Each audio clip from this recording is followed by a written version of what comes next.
some days I just want to lie in bed and watch TikTok. And there are things that I do where I don't want to be observed. You know, like he'll pop into the room and he's like, "Hey, TikTok girl." And I'm like, "Don't talk about it. I'm so ashamed of it." Welcome to Chasing Chaos with Sheila Hamilton. Tonight's guest, author and former host of LiveWire Radio, Courtenay Hameister. Now, please welcome your host, Sheila Hamilton. Hello and welcome to Chasing Chaos. I'm your host, Sheila Hamilton, and we're here to provide well-being tools, resources, and some genuine answers to take command of your life. And I am thrilled to introduce today's guest and learn how she's managing through the anxiety and the lasting effects of 2020. She's a writer, performer, teacher, editor, playwright, and phenomenal screenwriter. For 9 years, she was the host, head writer, and co-producer for LiveWire, a nationally syndicated public radio variety show that records here in Portland, Oregon. And her memoir, Okay, Fine, Whatever, is the story of her attempt to become braver by spending 1 year doing all of the little things that scared her. Among those experiences, a fellatio class, an afternoon in a sensory deprivation tank, a session with a professional cuddler, and going on 28 first dates. Please welcome Courtenay Hameister. Courtenay, it is so good to see you. I'm so curious what music is getting you through COVID. Well, there's a couple things. So the music that really calms me is Patty Griffin, anything by Patty Griffin. She's just a stunning, gorgeous songwriter, and her music is always really calming to me. So I tend to listen to her whenever I need that. But also, I've become addicted to TikTok during the pandemic, and the music on there is fantastic, you know. And so it's actually because I'm a woman of a certain age. I'm not down with the latest, Sheila. I'm generally not down, but when you listen to TikTok, you get to actually listen to all these amazing musicians in 1 minute or 15-second snippets. And so I have been listening to like Lizzo and, you know, just some of the newer artists. Just go to TikTok and you'll hear the same song over and over again until you can't possibly listen to it one more time. Till it's memorized in your brain. Exactly. And shocking that the TikTok users were like, this Fleetwood Mac, who is this band and where do they play? And where can you hear them? Right? That was awesome. Yeah. I was just reading some statistics on anxiety right now, and 2/3 of Americans now report severe anxiety. And I was just curious if you could take us back to a story of when your anxiety was the most profound and describe what it was like in your body and in your behaviors. I have generalized anxiety disorder, and that's sort of like a low buzzing anxiety that is kind of with you all the time. And that, I think, people who are experiencing anxiety now for COVID, who have never experienced it before, they can relate to what that feels like. I have also been diagnosed with OCD, and a lot of people think OCD is really just about compulsive behaviors like cleaning, washing your hands, that kind of thing.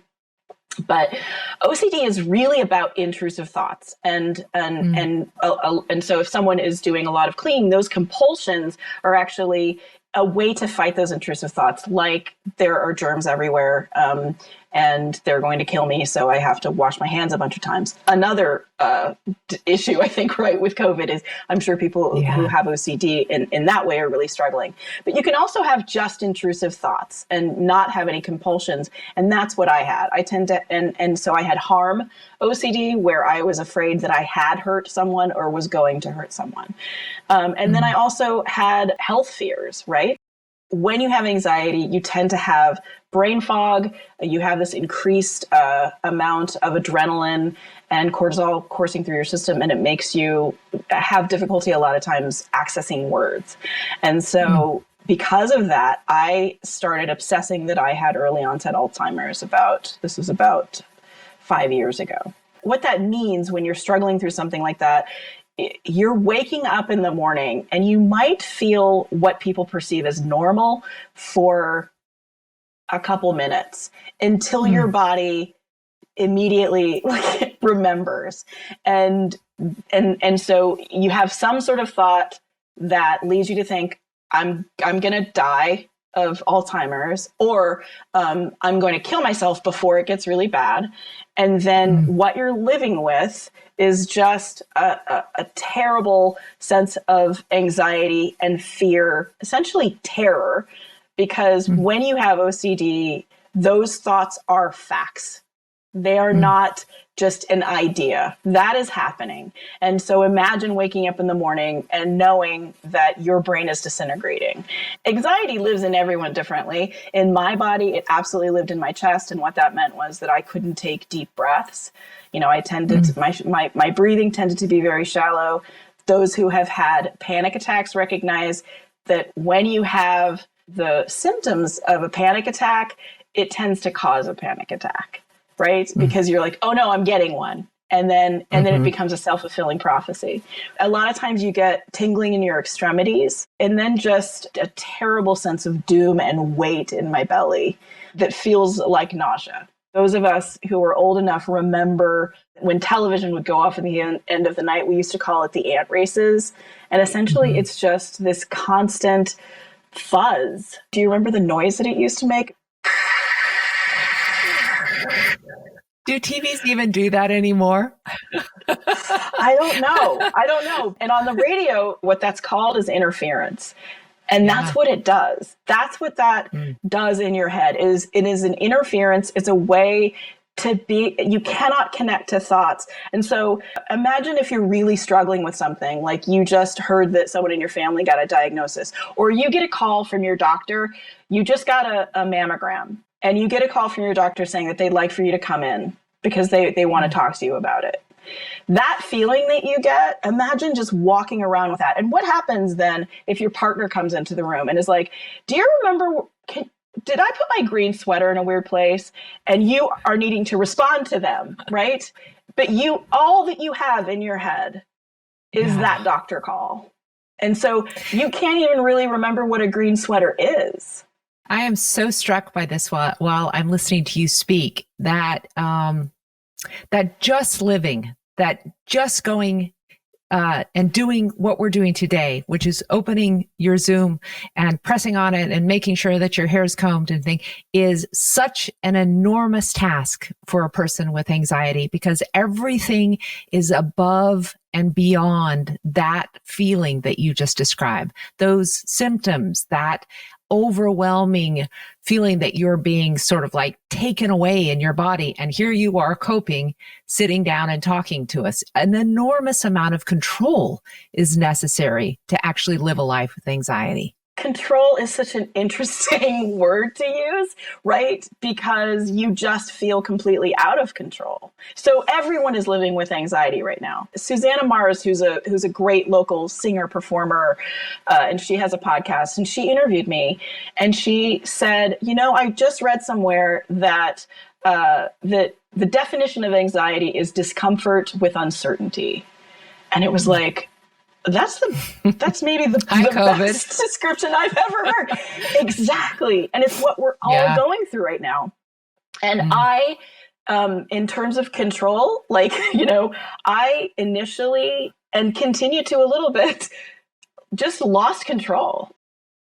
It turns out, after I've been doing some reading, there are people who respond to anxiety by what's called overfunctioning. And there are people who respond to anxiety by underfunctioning. And what I learned during COVID is I am an underfunctioning person.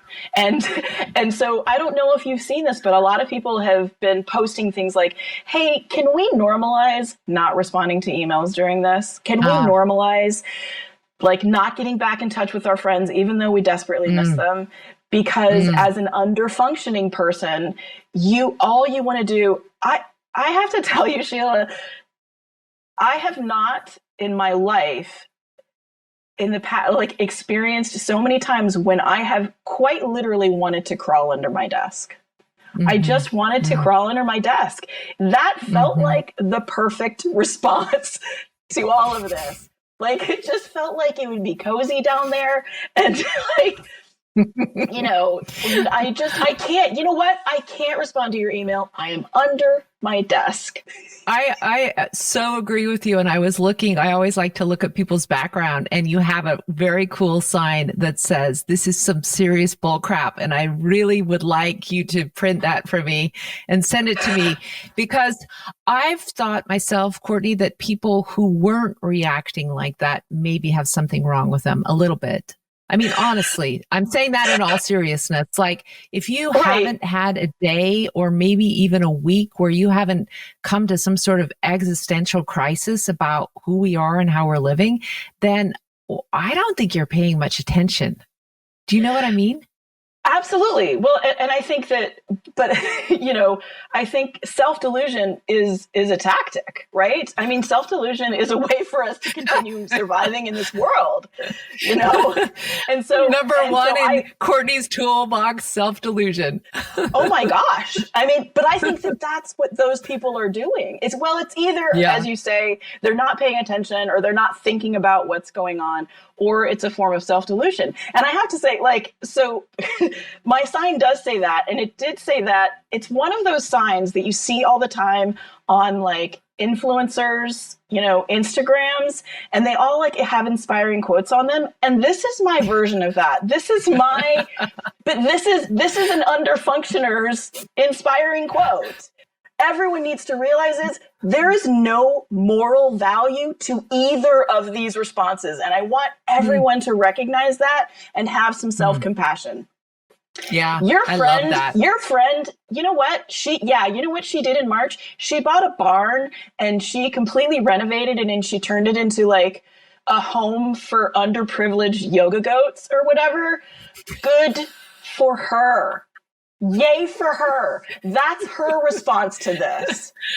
But it's not yours. You're a very different person. We all have various abilities to cope, and there's no moral value to any of them. I am with you, man. I honestly have felt like if we could have more of these conversations, that people wouldn't be self-reporting such high rates of anxiety and depression. If we said, this is the time where a lot of us want to be under our desk or not getting out of our beds, and we are actually not accomplishing anything in the course of a day, maybe people wouldn't feel so guilty about the idea that they're supposed to be so productive right now. That to me is a skill, to be able to recognize that I really do want to come sit underneath my desk and not do a lot today. It's actually a coping skill, and I think it's a good one. But you have developed so many other coping skills to actually deal with your anxiety in a way that I think would be helpful for other people to hear. So could you go through some of those? I want to preface this by saying that I haven't dealt well with in the past few months. I have used my tool set, right, to deal with the thoughts as they come in. But I have to say that I'm struggling. And I want everybody to know that, because I don't want them to think that I want to be honest about that. I'm still struggling every day through this. So I think, first of all, the recognition that I was an underfunctioner, and then starting to use some of those self-compassion skills. I think if you struggle with anxiety and you are either an under or an over functioner, then one of the skills that you can use is to reset your expectations, or just one of the ideas, right, is to reset. Once you do that, then you're not constantly feeling shame, right? If you listen to all these people who are telling you that you should do all these things, then you're setting yourself up to feel shame. Yeah. So I think that's a huge part of once you recognize that you're struggling with this, is to reset those expectations and recognize, and also reset the expectations of not only the people around you, but the people at your work. I think that you have to recognize there are some businesses that you're in where it's not okay to say, I need a mental health day. But if you're in a company that recognizes that, just letting them know, today I'm just really struggling, and I think that I need to take a day, and here's what my workload is, and here's how I think that it's going to be okay if I do this tomorrow. What happens when you fight anxiety is that you tighten up your body even more, and it actually makes it worse.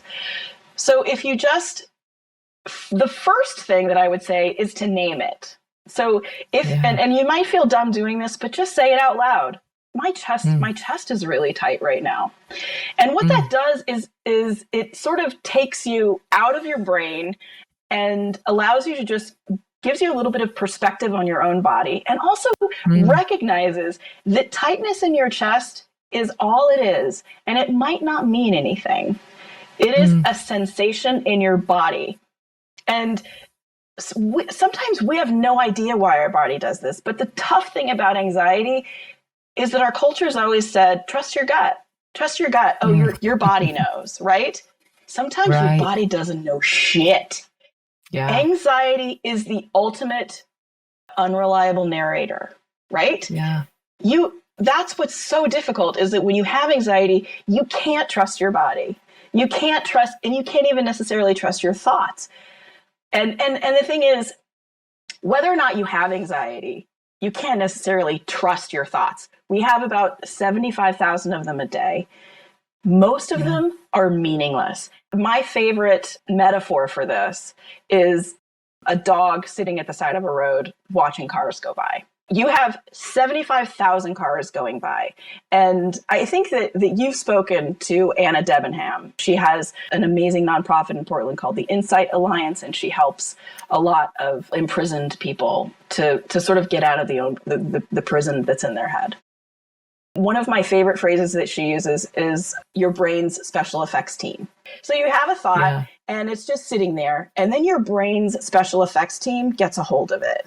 And it just grabs on. It's like, oh, and you know what? This is just like that thing your mom said when you were 5. And this is just, oh my God. And you could die of this probably. Your brain special effects team grows it and grows it and grows it. If you grab onto it and you think that it has some meaning. But if you're the dog by the side of the road, you could either grab on to one of those cars with your mouth and get dragged and be bloody, or you could watch it go by, because it doesn't mean anything. Like, it doesn't mean anything unless you give it meaning. And that's a huge help for people with anxiety, is recognizing that we are creating these stories in our head. Yeah, I'm the dog that would chase it going 90 miles per hour and never catch it, and just follow it around and around and around like a greyhound and a rabbit. I'm not kidding you. That's what it felt like to me. To your point, Courtenay, about I wish we could name it. When at the beginning of quarantine, when all of these people were in the stores and they're buying up toilet paper, I felt like yelling to the sky, name your anxiety. Because really, all of that hoarding, all of that doing, all of that bread making, and all of that busyness was all about trying to quell anxiety. And I kept wondering, like, is anybody going to say this to people, or is this the more honorable way of dealing with anxiety? Of course our culture does that, right? It's so much better to do. It's so much better to get stuff done. You have to be productive. Yeah. You're applying a moral value to it. You know what's good? Surviving is good. Like, and sometimes that's as much as we can do. Medication for antidepressants and anti-anxiety is up 60% in America since the beginning of COVID, 60%.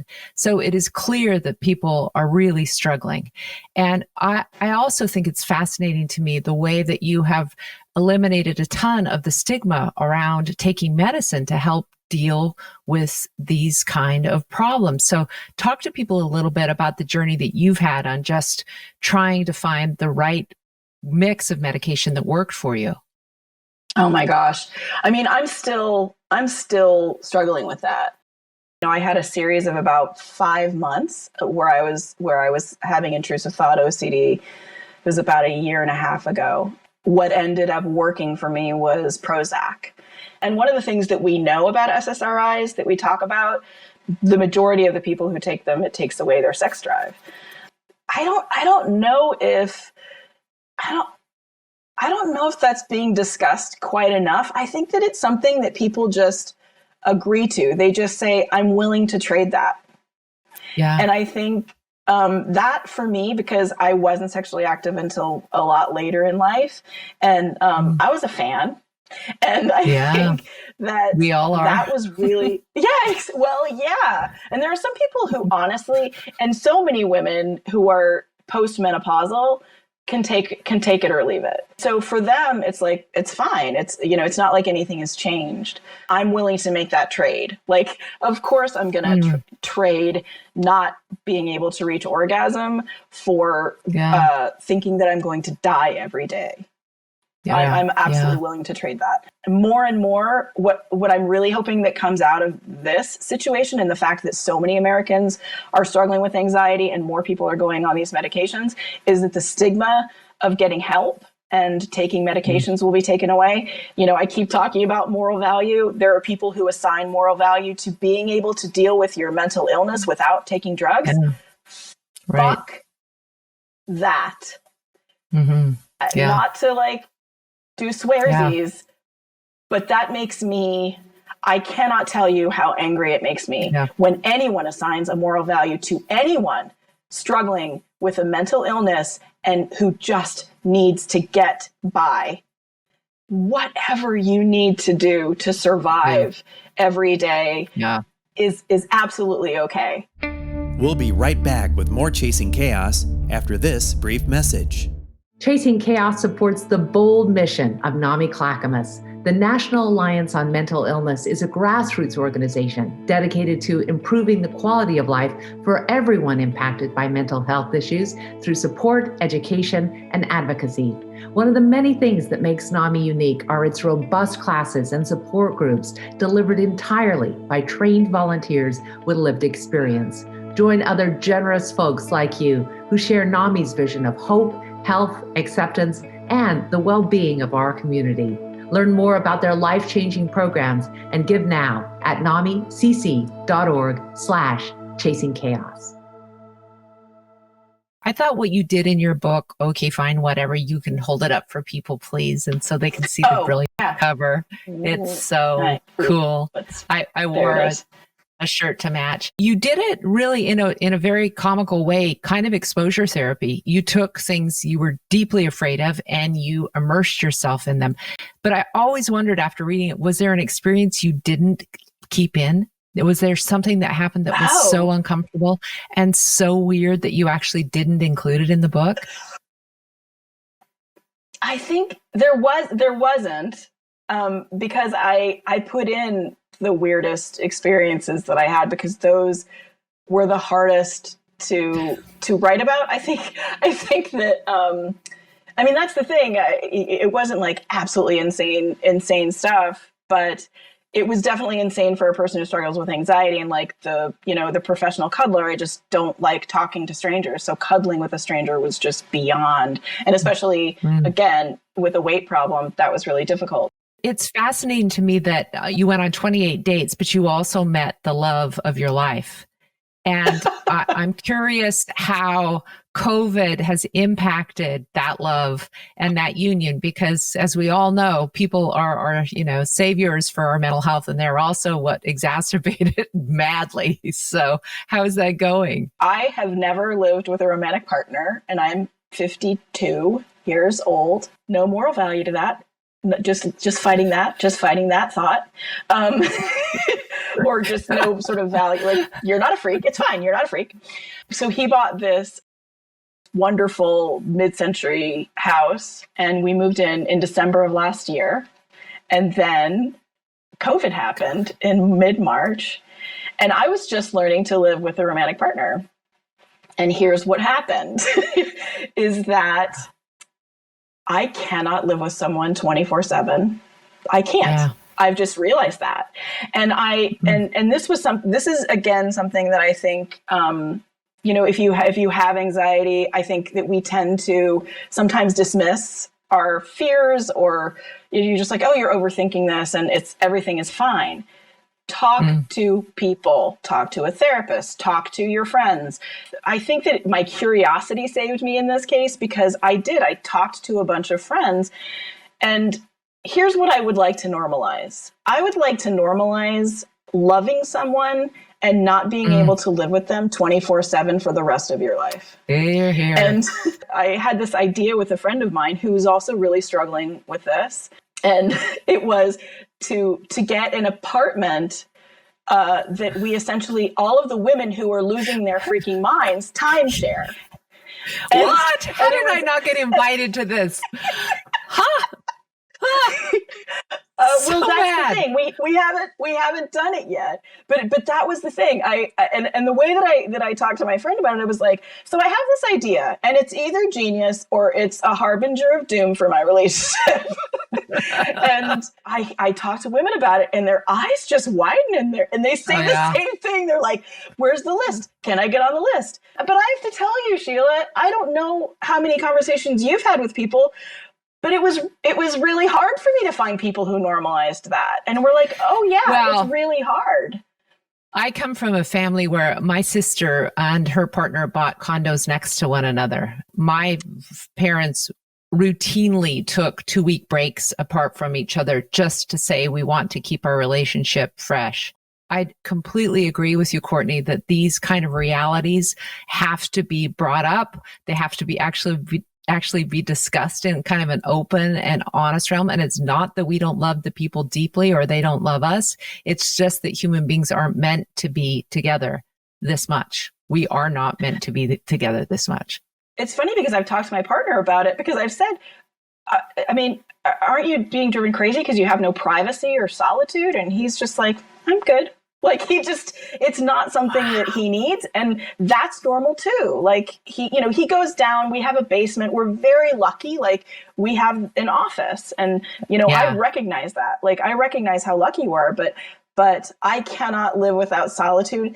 There's something about, and I think this speaks to shame. I have a lot when I'm doing something that I feel like the TikTok obsession. Some days I just want to lie in bed and watch TikTok. And there are things that I do where I don't want to be observed. Like he'll pop into the room and he's like, hey, TikTok girl. And I'm like, don't talk about it. I'm so ashamed of it. I love that you brought it up, Courtenay, because what it says to me is that if you really cope with who you are in a really authentic way, and you're brutally honest with yourself about what you really need to be happy, it can improve your mental health. It really can. And I think a lot of people have really terrible mental health problems because they're trying to please other people. They're trying to be in other bodies. They're trying to be someone they're really not. So I'm hoping that resonates, especially with women who want the key to your damn apartment. Just like, I want some of that timeshare action.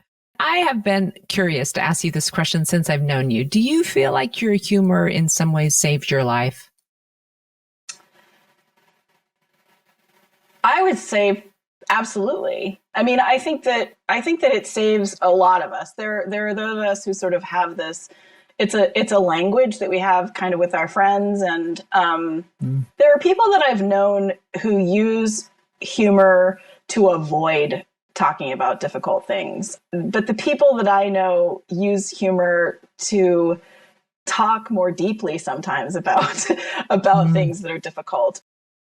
The wonderful thing about teaching your brain to see absurdity is that oftentimes things that are absurd make us really angry.